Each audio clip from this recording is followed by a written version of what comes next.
All right, Dr. Jean, here's the next question. How can we establish a positive and collaborative relationship between myself, the school, and the teachers to address my child's needs effectively? Oh, if I had $1 for every person who had ever asked me that question, wow, I'd be a millionaire. So it's a super hard question to answer. So the best way that you can ensure that your child's needs are met are to be a really active part of their school team. And so if you start by having conversations before the school year begins, so how can you get your kid into the school to see where they're going to be if it's a different school, or if it's on a different hall, or if it's with a different teacher? You contact people. So who is going to be their case manager if they have an IEP? Who's going to be their point person? One of the things that I always feel is really super important is who is the adult in the school that's going to be the go-to. So one of the best accommodations that I think you can have for your child with special abilities is something called an all-time pass or an anytime pass. It may have a different name in your school, and that allows your child to leave the classroom when they feel that they need to, not abuse the pass, but when they really need to. And what adult are they going to in order to talk to whatever it is that's making them feel like they need to leave class? These are the kinds of conversations that you have before a school year starts so that you have answers to that.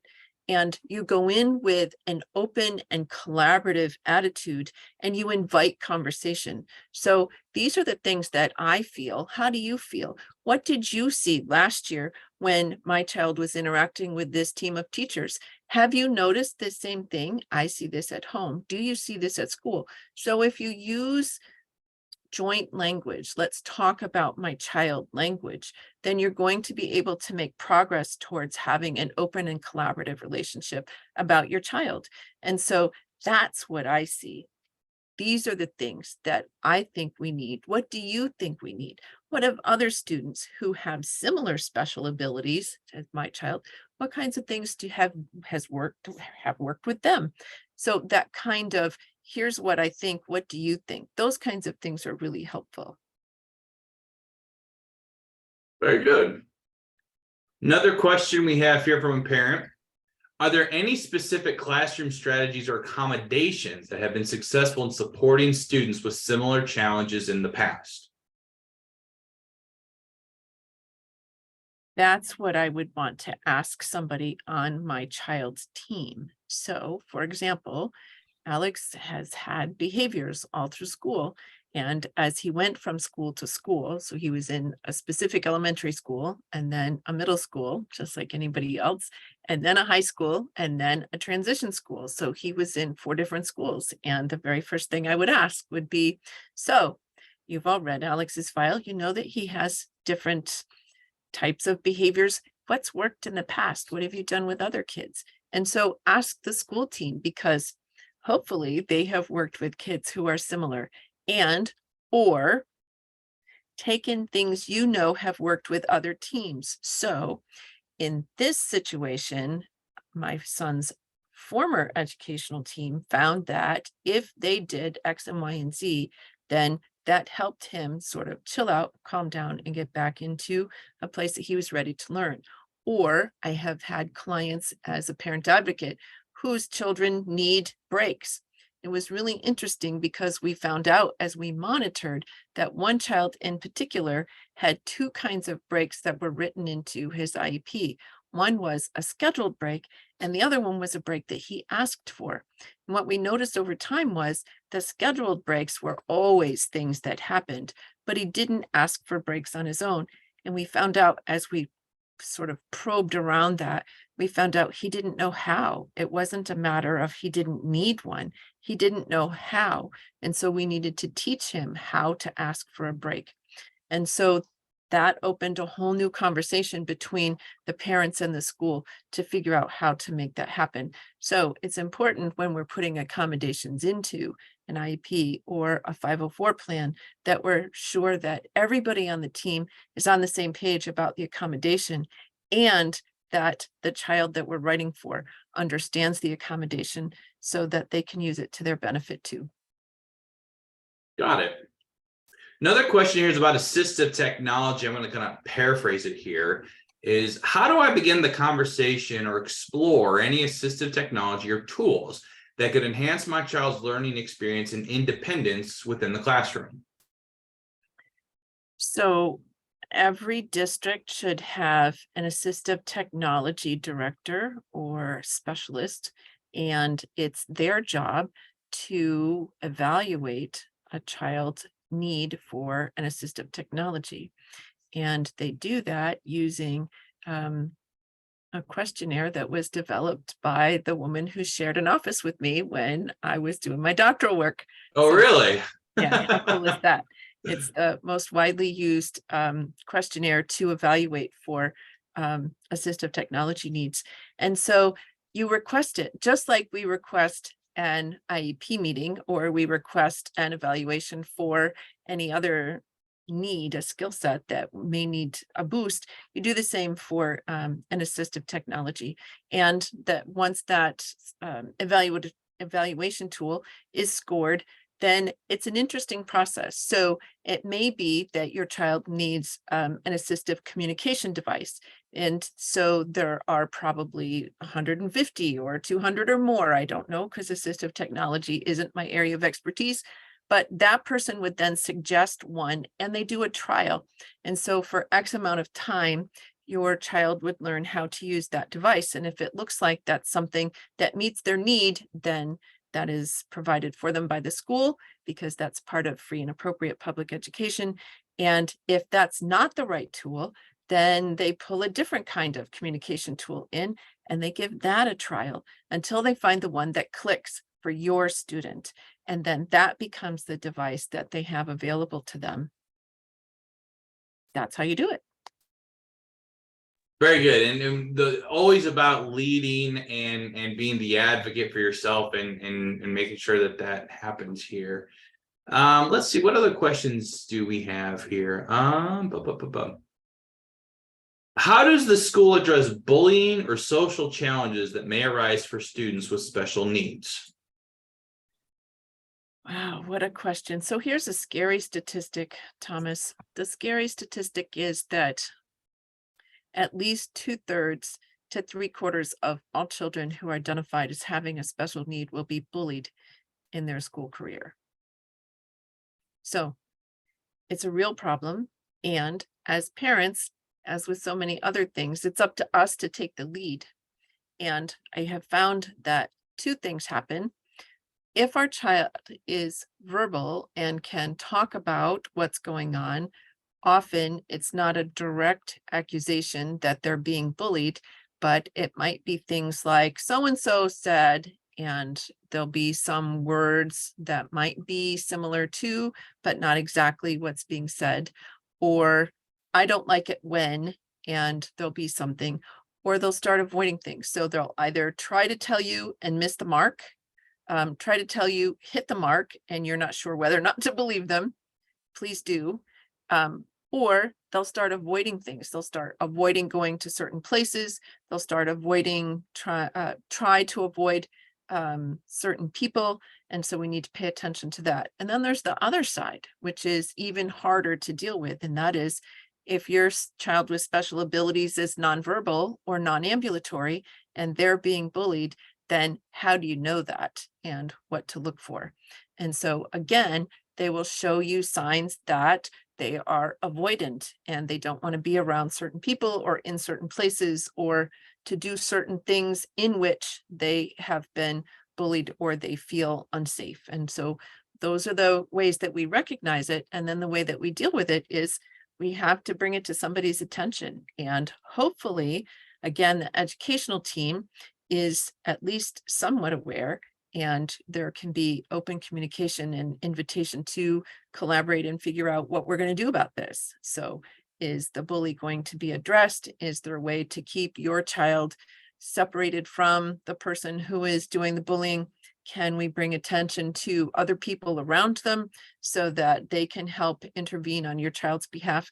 Those are the kinds of things that I would do, but it starts with, we need to pay attention to the signs that our kids are giving us. And then we need to, as you said, Thomas, lean in and figure out how best to get their needs met. Another question here. What resources or supports are available for me as a parent to better understand and support my child's needs at home? Oh my goodness. Yay, parents who want to be active at home. All right. So I don't mean that in a negative way at all. As a teacher, oh my goodness, I taught for a dozen years, and I was so happy to have a parent that wanted to be involved, because so many of the parents that I interacted with, at any rate, were absent and weren't a part of their child's educational system or program. And so I say, hallelujah, the more parents are involved, the better it is for their child. And then there's the helicopter parent, but we're not going to address that right now. So how do we figure that out? I absolutely am a proponent of being able to work between school and home to make sure that there's continuity, so that the language, the approach I take as a teacher is the language that's being used at home is the language that we use at school, because it's your family. So it's your beliefs and your values that are important to you and your child. And so I should be adapting to that. And if there are things that work at school, but and I can share that with you, and they don't work at home, then how can I help you be able to do that? So here are some ways that I've done that. I've used a questionnaire to find out what kind of language people use around their family members. Grandmas aren't always grandmas. Sometimes they're Gigi or Nana or some other Opa and whatever, I don't know. So it's important for me to have that information. And so I'll send something home so that I understand what's important to the family. And then if we are doing something at school that works and they want to incorporate it home, we'll make a video. And then we'll ask them to take a video, and we'll compare, and we'll see how close are they? How close are we? How is that working for the child? How do they react at school? How do they react at home? Is it the same? Is it different? And how can we improve that? So it's collaboration. It's how can we make that work in both directions? And hallelujah for every parent who wants to be involved in their child's education and is willing to work together with the school. Very good. One question that parents ask a lot, but I want you to put your spin on, is that the parent will typically ask the school system, can we discuss a system for regular progress updates and check-ins to ensure we are tracking my child's progress effectively? What would you say to those parents asking that question? I would say, let's work together and see what works.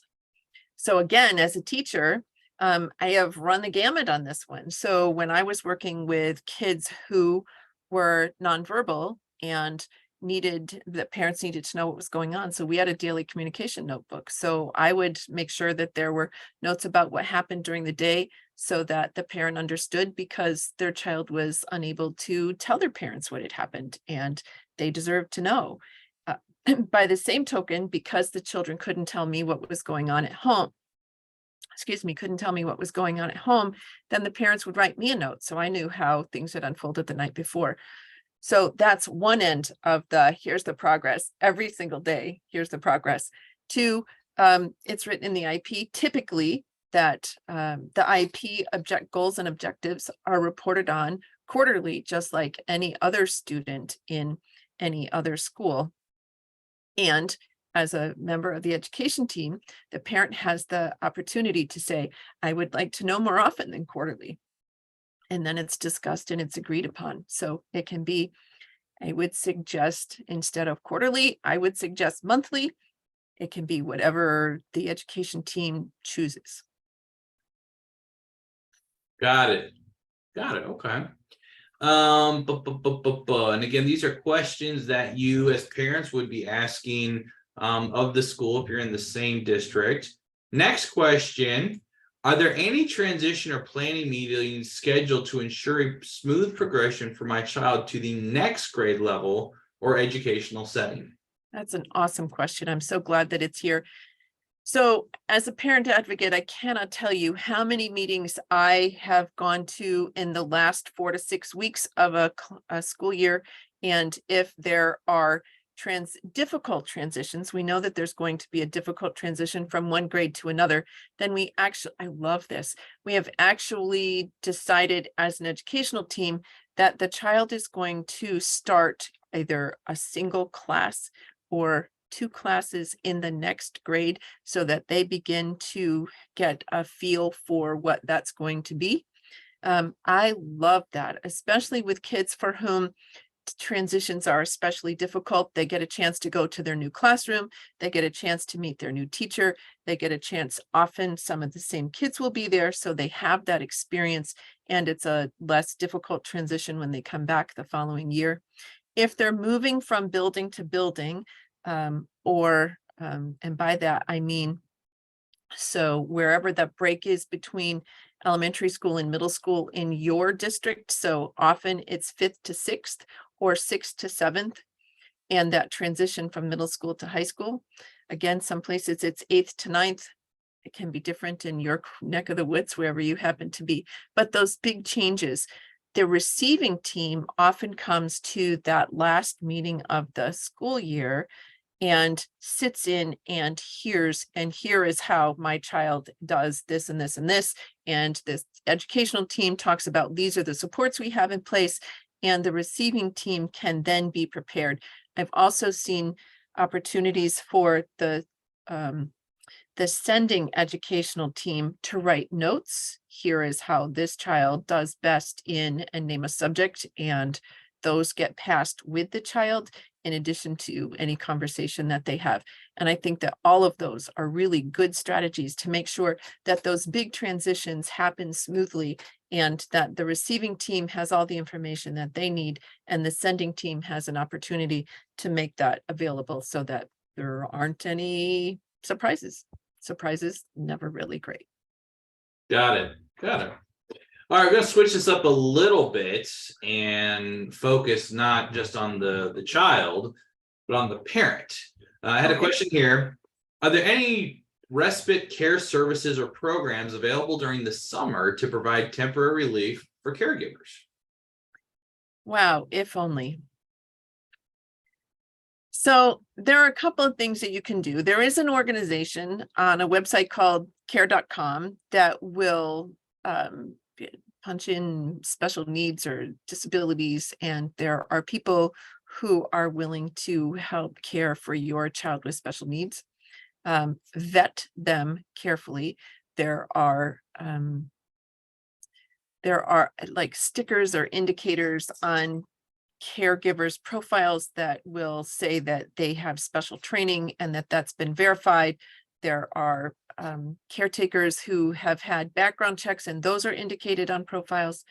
There are also agencies in lots and lots of places around the country who have who will provide respite. I know that I have had respite with Alex for years and years, and one of the first places that we were able to find that is an agency that provides services from preschool through older adults. And they had a respite program until Illinois decided that they weren't going to.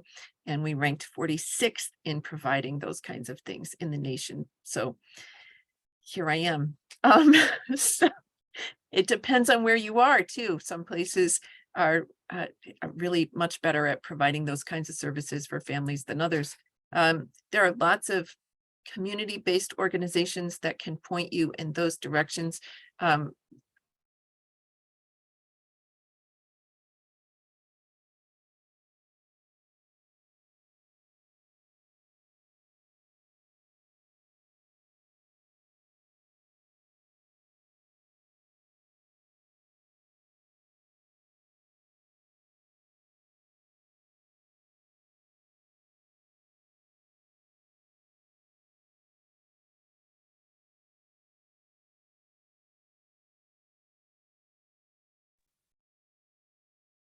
Look at that, I got kicked off.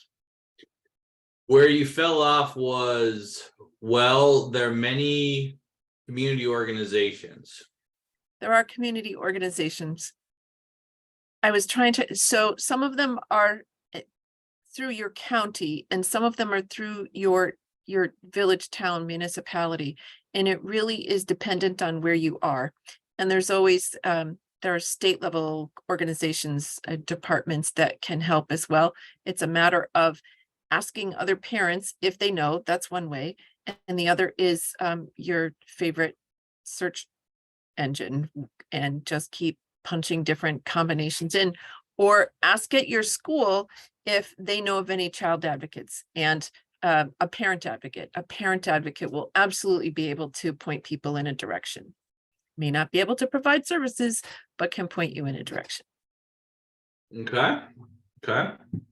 Another question that parents typically will have regarding the summer: how can I ensure that my child has opportunities for socialization and peer interaction during the summer, especially if they may face challenges in typical social situations? At least two answers. One, your local park district may very well have programs that are at least accepting of individuals with special abilities, and very often will have inclusion buddies, whether that's a similarly aged peer or an adult who will sort of walk them through a program, which is an awesome thing. Sometimes those are also provided by YWC, YWCA, YMCA. Those organizations are becoming places that are very inclusive and will help provide those kinds of resources for children who want to be included. You would also look at, there are some areas in which the Big Brother, Big Sister programs or 4-H clubs, those kinds of community-based clubs that welcome kids, are ready and willing to are especially involved as well. Got it. Phone calls, it's all time. People have no idea. People who are not parents of children who are neurodiverse have no idea the amount of time we spend trying to find the services that we need for our children. And the parents out there are absolutely going to agree and understand what I'm saying. I'm not kidding at all when I tell you that I have friends who are parents of children with special needs who actually have to schedule their shower because they're parenting and trying to find the resources is literally a full-time job on top of whatever else. Understood. Got it. One more question here. Can you offer suggestion for inclusive and accessible vacation destinations or travel options that cater to the needs of children with disabilities? I have never been to, and I've been to 41 states and my son has been to 24, 27, I forget. I have never been in a place that said he can't be here. And so I think that it depends on your child's needs. So if you have special equipment or a specialized vehicle, you may need to make sure that they're accessible. If those are not issues, and as I've said, my son has some anger issues, behavioral issues. I've never been kicked out. We've never been told we couldn't be there. So I don't think that those have to be, quote, special. I think that there are places that are more friendly and allow us to move through probably more quickly than others, but I don't think that I've ever, I know that I've never been told that we aren't welcome. Very good. And then last question of this series: how can I advocate for my child's needs and rights in recreational or community settings during the summer?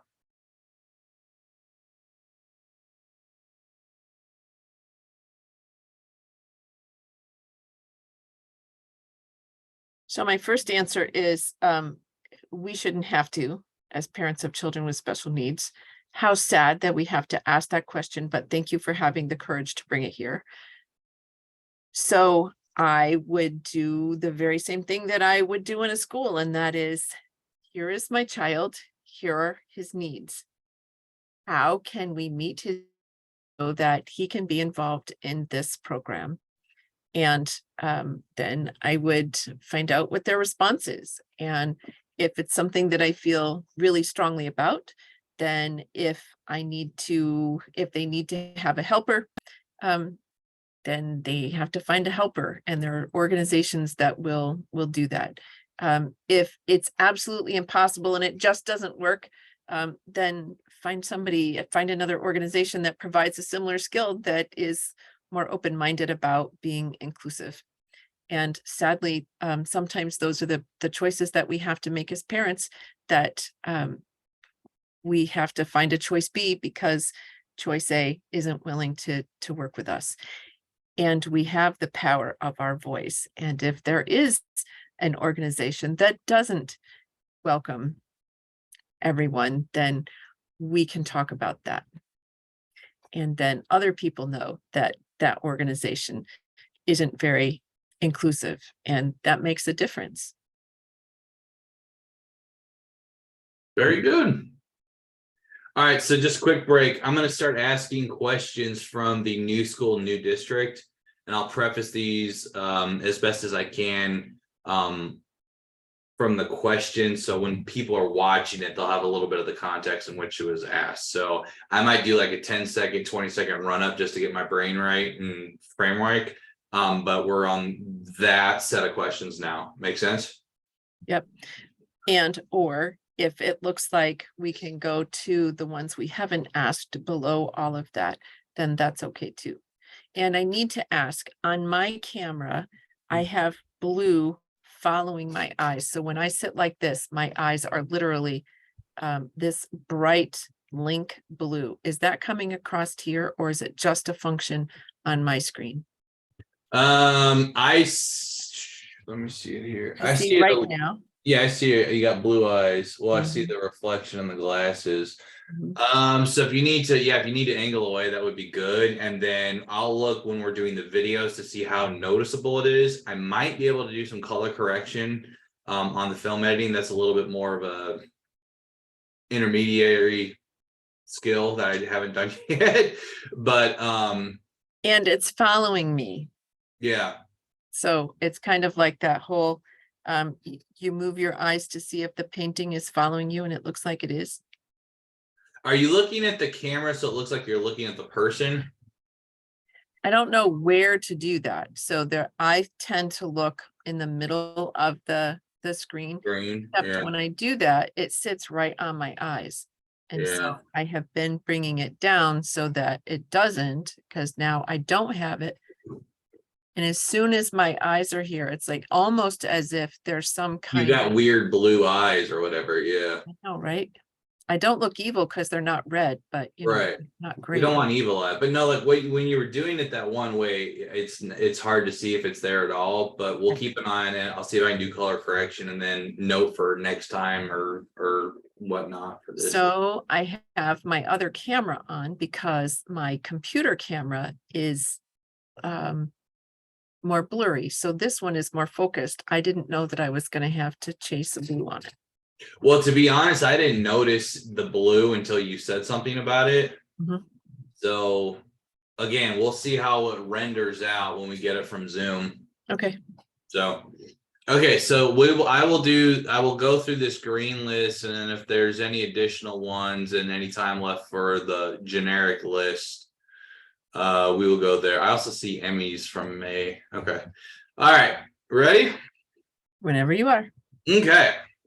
All right, folks, we've got questions here for the famous, the wonderful, the genius Dr. Jean. She's going to be talking about questions parents are going to be asking when they're going to a new school a new school in a new district, because sometimes that can happen, right? So with your child with disabilities, with super abilities, what do you need to know?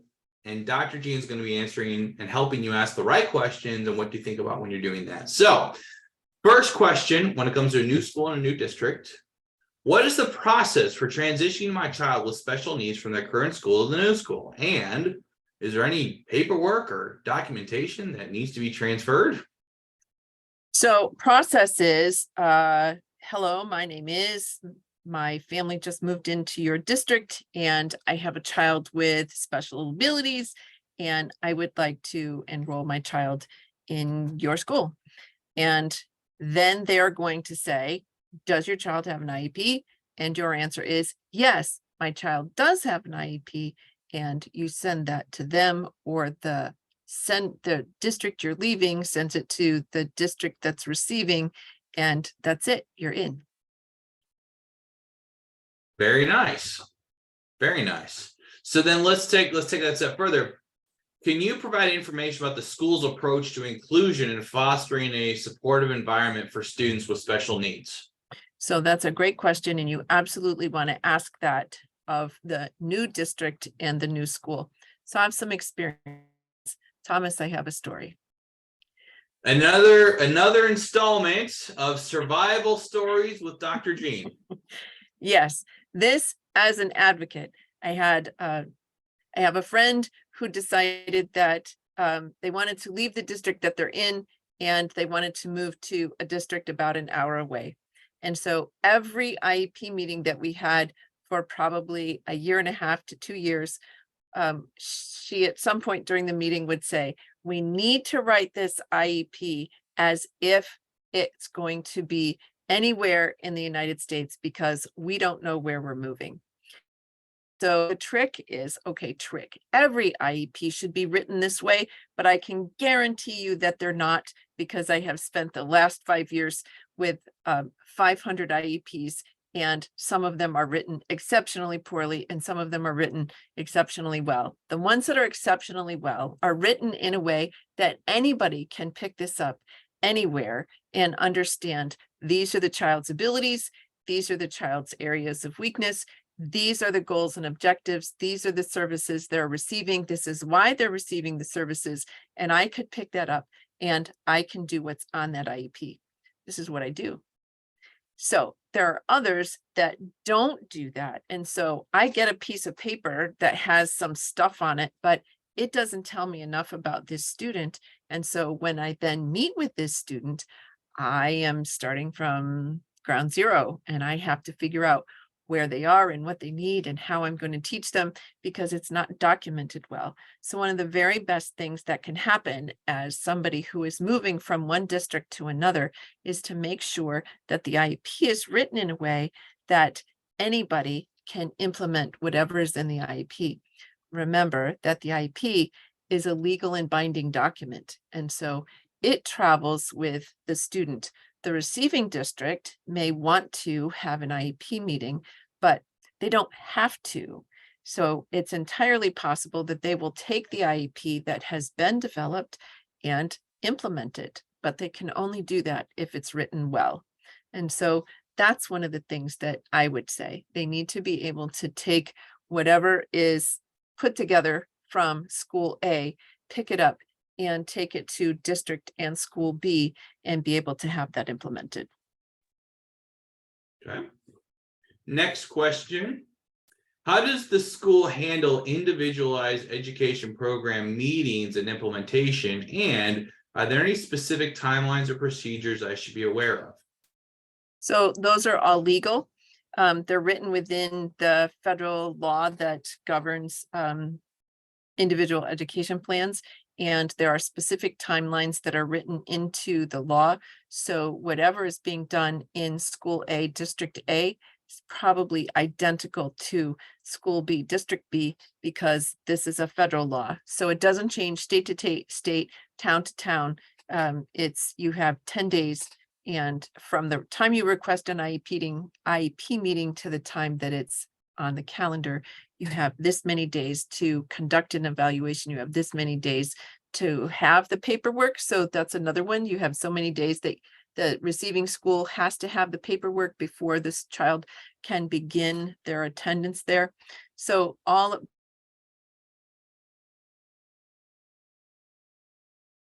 the timelines are going to be exactly the same. They're going to. We lost you there. That last 30 seconds. It's not that important. Okay. New one. please. Okay. Next question. What types of support services are available within the school, such as speech therapy, occupational therapy, or counseling?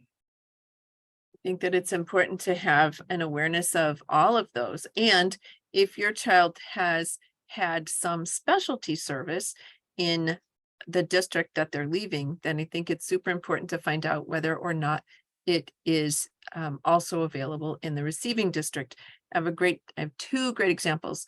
One, there are teachers who are certified in a program called Reading Recovery, and not every district has a reading recovery teacher. And so that's one that I would absolutely ask about. And another one is it's another reading program, and it's called the Wilson program. And if your child has had that program in one district, they don't have to have that in another. So those are absolutely questions that I would ask. If there's something that's out of the ordinary, I don't know a school district that doesn't have a speech pathologist and a physical therapist and an occupational therapist and a social worker on staff. But if there's a special need that your child has, then I would absolutely ask a receiving school whether or not they have a specialist in that area of need. Okay. Next question. What resources or accommodations are available for students with special needs during assessments, exams, or standardized testing? So it's a good question to ask, but if an accommodation or modification is documented on an IEP, then again, that's a legal and binding document. And if it's written in the IEP, then it should be implemented in a receiving district. If they're unable to do that, then there would have to be an IEP meeting before the student's services were started so that it could be modified in the IEP, because you can't bring an IEP from this district into this district and not follow the IEP technically. So if some modification or accommodation around testing or assessment is present in the document and you bring it over here, then it has to be. And if it's not, then it needs to be changed. Got it. How does the school handle behavioral or emotional challenges in students with special needs? And are there any specific strategies or interventions in place? So I would say the answer is very much the same, that if it's written in an IEP as an accommodation or a modification, then it needs to be it needs to be clearly written so that as the student is leaving school A in district A and going to school B in district B, that IEP can be implemented as written. And if the receiving school isn't able to provide those services as written in terms of behavior modifications or emotional supports, then they either need to staff to do that, or the IEP needs to be changed so that it can be accurately reflective of what is available in District B at School B. Okay. Next question. Are there any specific training or professional development opportunities for teachers and staff to enhance their understanding and support of students with special needs? I have been the provider of exactly those services in more than one district. And so I would hope that there are places that are willing to do that. I have given presentations on all sorts of different kinds of special abilities. I have given all sorts of presentations on how to handle all sorts of challenging behaviors. I have given information about how to arrange and provide a learning environment in which all children can learn. And so I would absolutely hope that there is some kind of training for anyone who interacts with any child with special needs. Super specifically, if there is an accommodation or a modification on an IEP, an individualized education plan, or a 504 plan, and the receiving teachers aren't familiar with the modification or the accommodation, then there has to be training, because by law, the IEP is a legal and binding document. By law, they have to be educated in, trained in how to provide whatever that modification or accommodation is for that student. Got it. Okay. And then last, a question that parents would ask when they're new to a town, new to a school, and new to a district. Are there any local organizations or support groups specifically for parents of children with special needs in my new area? What do you tell to those parents asking that question? So two things. First, there are some schools who are forward thinking enough to have a parent teacher association that is designed specifically for parents of children with special abilities. Fantastic. Love that. It gives you an immediate community and an immediate group of that has resources, so that it would make your transition into a new district a lot easier. So number one, I would absolutely ask if they have a PTA or a PTO for parents of special needs. I would also ask if there are any special groups in the area. So I know in our area, they have park district programs that are designed specifically for kids who have special abilities. I know that there are, oh my goodness, in this area, but I live outside Chicago, so we have lots of things. There are theater groups, and there are singing groups, and there's a theater school where I am, and they have a whole program for kids on the spectrum. So it's one of those, talk to people who have children with special abilities and find out, where do they go? What kinds of programs are there? I also have mentioned before, it's worth mentioning again, that Meetup or Eventbrite or groups, Facebook groups are all really great places to ask questions about what kinds of groups are in a particular community. Very good. All right, we're going to go and focus a little bit more on some general questions that Sure. have been submitted. Obviously, as a parent, I have this question, but it's a little bit different when your child is neurodiverse. My kid won't listen to me. What do I have to do? You have to take a deep breath and make sure that you as a parent are centered, because you're going to have a bumpy ride. And that's right out of Rugrats. Do you remember Rugrats, Thomas? I do remember Rugrats. I watched it as a kid. There you go. So, yeah, the child that won't listen to you. So the beautiful thing to know is that some of that is developmental. There are absolutely times in a child's life that developmentally they may want to listen to you, but their brain says, no, not today. And they're really not in control of that. And I think that as the resident adult in that situation, that we need to remember that, even if it's the 1,212th time that day that they haven't listened to us, that we need to remember that some of it they can't control. I also have a rule of three. My rule of three is, I say it once, I repeat it to make sure that they heard it, and then just in case, I have them repeat it to me. So I say it, I repeat it, they say it to me.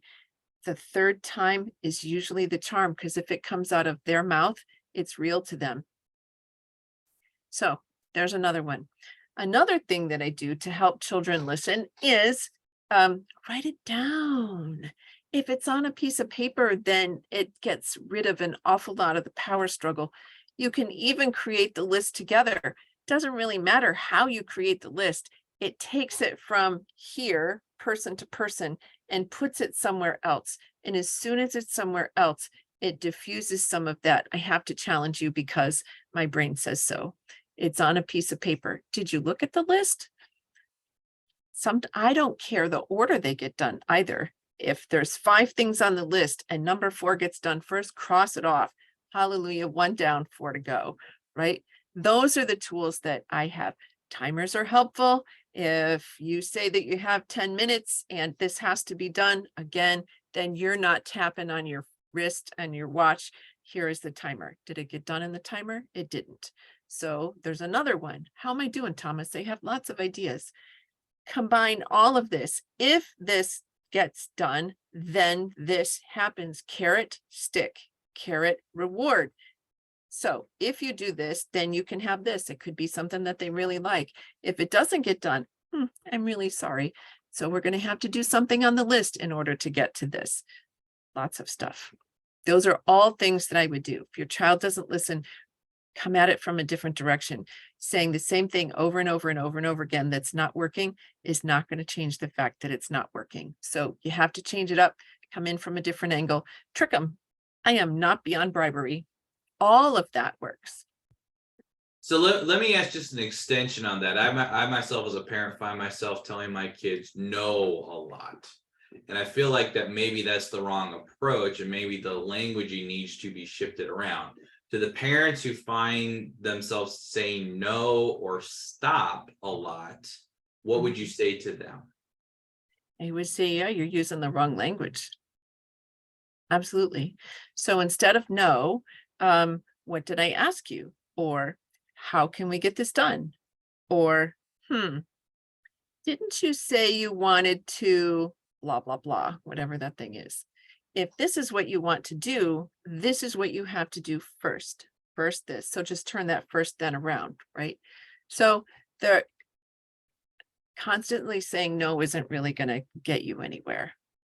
Write it down, then it takes it out. And then you don't even have to say anything. Can I? And just point to the list. Got it. I like that. So a little bit different approach to Absolutely. the Whole child. bunches of different approaches. Anything that avoids the word no, because no to them is a challenge. What do you mean no? Yeah. Okay. All right. Next couple of questions are going to be a little bit on the. Thomas, I Go ahead. have one more. Go ahead. So instead of no, give them a choice. Choice gives them some kind of power, but only give them choices that you're willing to follow through on.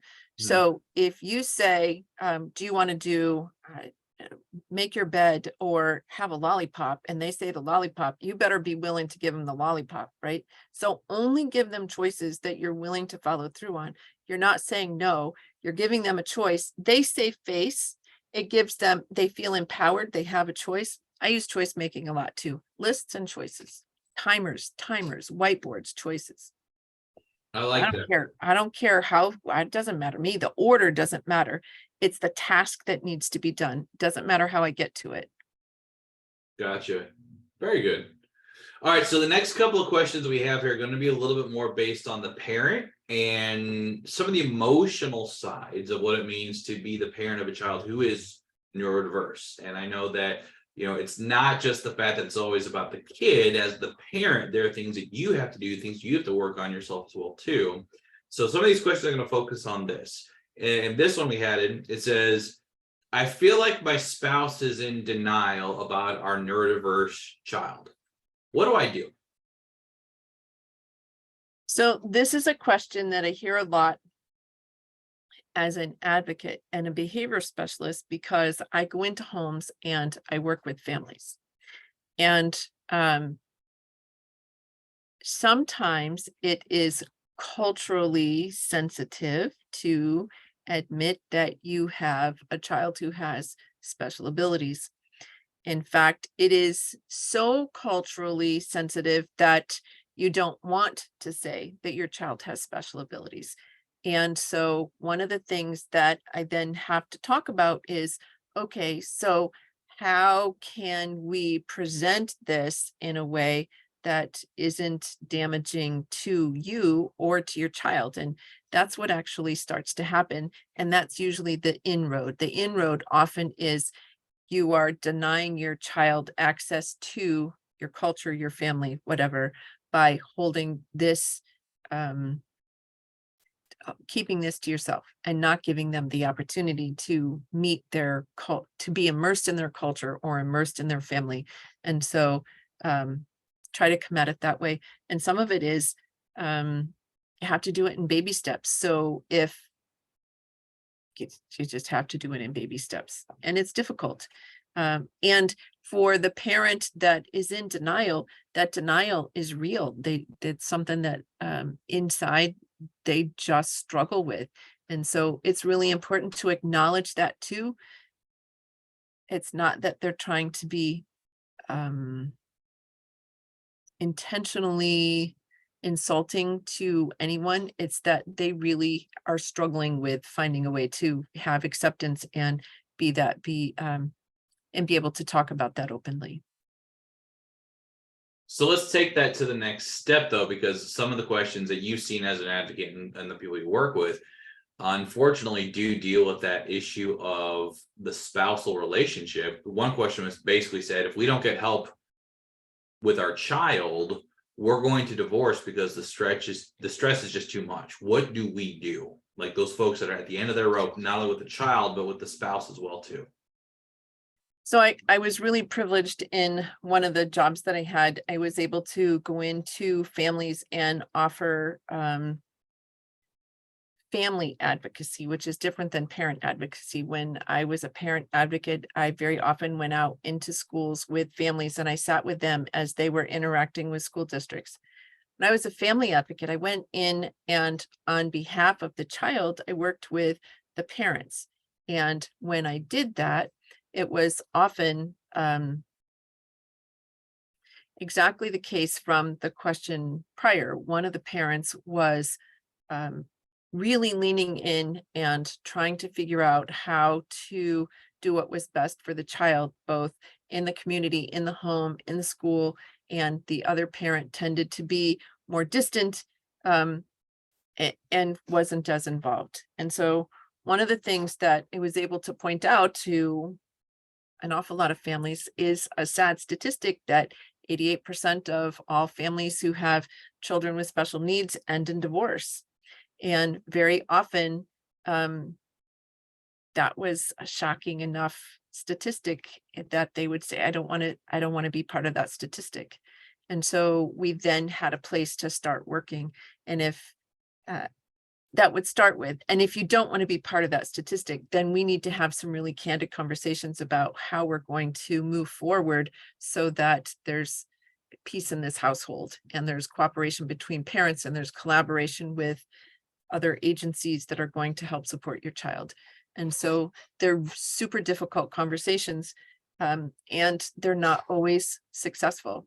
Now, I'm a single mom, and I've been a single mom since my son was 2, and we didn't know that he was had special abilities until he was 5. So that's not what led to divorce in this case, but it certainly affected single parenthood. Understood. Last question here we have, and it kind of goes on that emotional piece of this. The emotional turmoil as a parent of a child who's neurodiverse. This person asks, I feel ashamed of my child with neurodiversity. Then I feel guilty that I'm ashamed. What do I do to get off this roller coaster and have the proper perspective? Yep. So I am not a counselor. I am Dr. Jean, and I'm a behavioral expert. This is what I do. But I'm also Dr. Jean, parent of a child with special abilities who has behavioral issues, and I'm a single parent, and I have certainly had a myriad of emotions in the past 25 years that are complicated, and emotions are often complicated, and they're even more complicated when your child is neurodiverse. So I have said to more than one parent, and I have said to many, many, many of the students that I'm teaching how to be teachers, there is no shame at all in seeking the help of a mental health professional. I have a counselor. I go and I talk to my counselor about the stuff that goes on that I can't handle on my own at home, and I have no spouse. And so I think that when that shame and guilt becomes a cycle, and it's one that you can't figure out on your own, then seek professional help. And I don't think that there's any shame in that at all.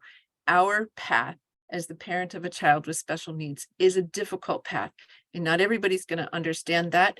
And I think that there is absolutely no harm in seeking professional help and trying to figure out how to break those cycles of shame and guilt. Very good. Let's do, I don't want to end on a downer note. Let's ask one question that we kind of be neutral or positive with. I don't need a question. I know how to be positive all by myself. Well, then there you go. Let's do this. Let's end on an affirmation. If you had to tell someone on a daily basis what they need to think of and do, what would you tell them?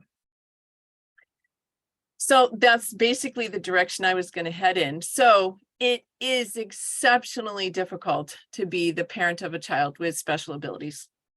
I know, because I am one. And yet every single day, I am thrilled that I have a son, and I am thrilled that I am a parent. And I have told lots of parents whose children are in their mid-20s, like mine is, that my son comes to me multiple times a day and he wants to hug me and he wants to tell me that he loves me. And they're like, wow, I wish my kid still did that. I said, and mine still does. And so when we are weighted down by all the things that are complicated about our lives, we also have to lift up and be gratitudinous, as my son says. We have to feel gratitude. We have to be gratitudinous that there are moments of joy in every single day. And we have to find those and hold them, because sometimes the really awful moments feel really awful, but there are so many more that aren't awful for me. And I hope that that's true for everybody else too. And those are the ones that I lift up and that I hold. And that when things get really tough, I'm like, I know that this is his special ability and he doesn't really mean what he says or what he's doing. And when this is finished, he will come and he will hug me and he will tell me again that I'm the best mama in the whole world. And that's what we hold on to.